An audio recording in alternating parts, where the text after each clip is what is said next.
La loi, c'est moi. Hello la team et bienvenue sur Jeux Conseil. Dans cette vidéo, je vais vous parler d'un jeu que j'ai découvert en zone proto à Cannes, lors du Festival international des jeux, édition 2016. Le jeu avait déjà un thème fort et plusieurs mécanismes très intéressants qu'il fallait développer et compléter.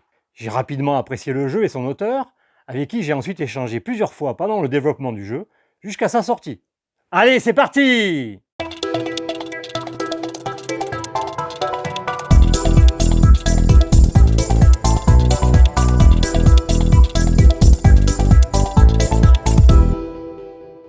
Et ce jeu, c'est Western Legends, de l'auteur Hervé Lemaître, illustré par Roland McDonald, et édité en 2018 en financement participatif chez Colossal Games et Matago.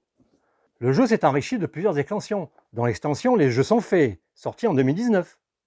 Dans Western Legends, vous allez devoir choisir entre la justice et le crime. Devenir marshal afin de faire respecter la loi, ou simple hors-la-loi en quête de gloire. Tels seront vos choix, à moins que vous ne préfériez rester un simple personnage de l'Ouest américain en quête de richesse et d'aventure. Le jeu est considéré de type bac à sable, c'est-à-dire que toutes les actions sont possibles pendant la partie en fonction de votre créativité et de vos envies, ce qui vous laisse énormément de possibilités et de rejouabilité. Il faut savoir qu'à sa sortie, le jeu a souffert de quelques critiques, notamment à cause de déséquilibres présumés sur certaines actions et d'une rédaction des règles laissant place à certaines interprétations et zones floues. Mais pourtant, cela n'enlève rien aux grandes qualités du jeu. Allez, on va vérifier tout ça ensemble. Et voici Western Legends dans sa version retail, c'est-à-dire vendu au détail en boutique. Je remercie d'ailleurs Ben du site Paradoxe Temporel pour le prêt du jeu. Vous trouverez un lien du site dans la description de la vidéo.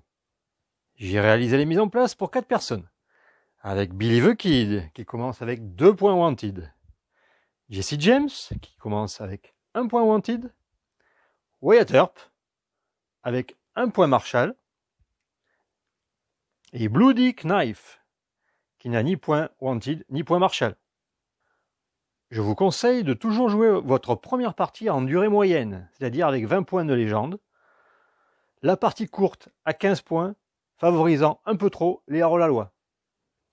Je vous rappelle que le pion premier joueur est donné au personnage qui a le plus de points wanted, ici Billy the Kid, et que le ou les autres personnages, également recherchés, doivent jouer à la suite, comme ici avec Jesse James, qui sera donc deuxième à jouer.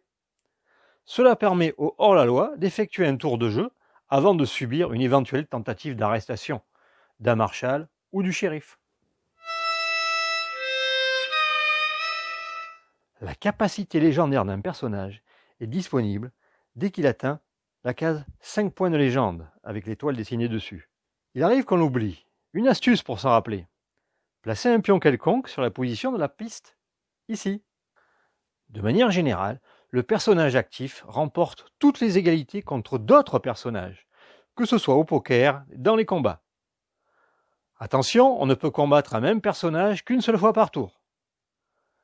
Par contre, le personnage actif perd toujours en cas d'égalité contre le shérif ou un bandit, ou le garde de la banque. Et n'oubliez pas de retirer le bandit, quelle que soit l'issue du combat.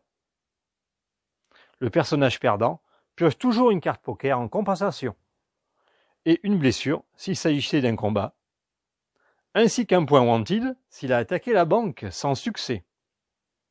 D'ailleurs, un personnage ne peut attaquer la banque qu'une seule fois par tour.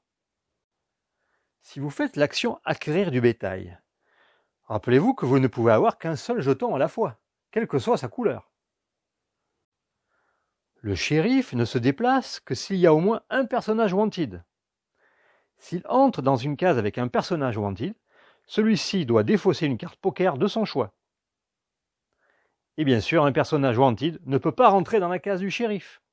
Concernant les cartes histoire, un personnage ne peut ajouter qu'un seul disque sur une carte durant son tour. Il ne peut pas y contribuer hors de son tour, mais il est possible d'avoir 2 disques du même personnage sur une même histoire, si chacun d'eux a été posé sur des tours différents. Et bien sûr, dans ce cas, il ne gagne la récompense qu'une seule fois à la fin du tour.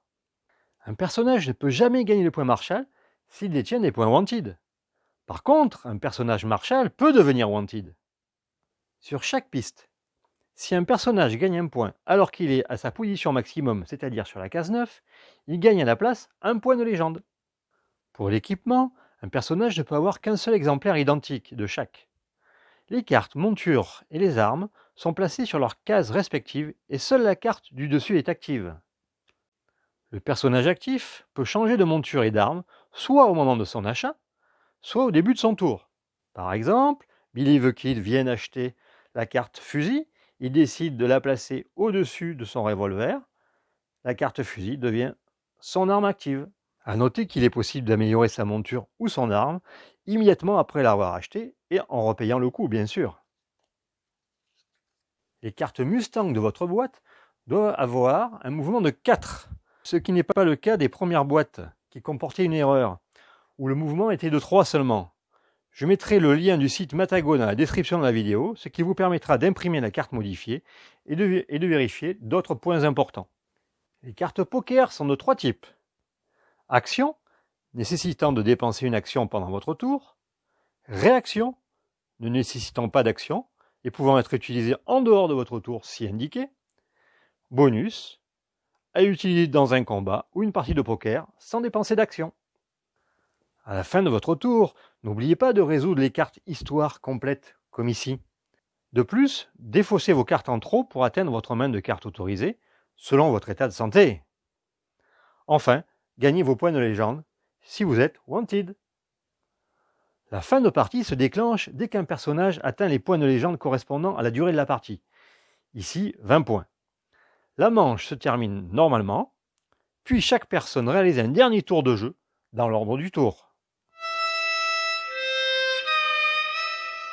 Vous pouvez gagner jusqu'à 9 points de légende avec une mule et l'or de la mine que vous revendrez à la banque, puis en dépensant au cabaret votre argent gagné. Tout simplement énorme, mais attention, il est dangereux de transporter autant de richesses sur soi. Chaque jeton bétail est un bonus. Gagnez-en un si vous êtes à proximité. Sans dépenser d'action, il vous fera gagner sa récompense, ainsi qu'un point Wanted dans un autre ranch, ou un point Marshall à la gare.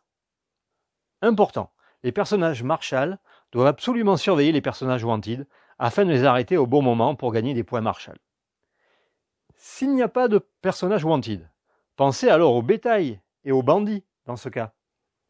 Les personnages Wanted avec un bon équipement et une monture seront beaucoup plus efficaces, surtout pour semer le marshal ou le shérif. Pensez-y. Côté configuration, préférez jouer à 4 personnes, mais le jeu fonctionne aussi très bien à 3 ou 5. La configuration à 6 est trop longue en termes de durée de partie à mon goût, et celle à 2 manque un peu d'interaction, même si elle intègre un personnage neutre géré par le jeu. Pour la durée de la partie, jouez toujours en durée moyenne ou longue, sinon vous n'aurez pas le temps de changer de stratégie en cours de partie et de ralentir un personnage qui aurait trop pris d'avance. La durée courte servant uniquement à découvrir le jeu et favorisant un peu trop les personnages hors la loi. Voilà, ce que j'apprécie dans Western Legends, ce sont les possibilités très libres qui sont offertes. La dualité loi-justice tout au long de la partie, l'ambiance et les retournements de situation, et l'interaction forte entre les personnages. Mais attention, justement, ce sont les personnes autour de la table qui font le jeu. En effet, vous allez devoir vous impliquer dans le jeu, comme surveiller les actions des autres personnages, ne pas les laisser facilement prendre de l'or pour le revendre à la banque, faire attention aux points où ont-ils gagné par les hors-la-loi. Bref, ne laissez pas un personnage développer sa stratégie trop facilement. Sans cela, vous allez trouver le jeu déséquilibré et vous serez vite à la traîne côté point de victoire. Allez, good luck in the Wild West et à bientôt sur Je Conseille.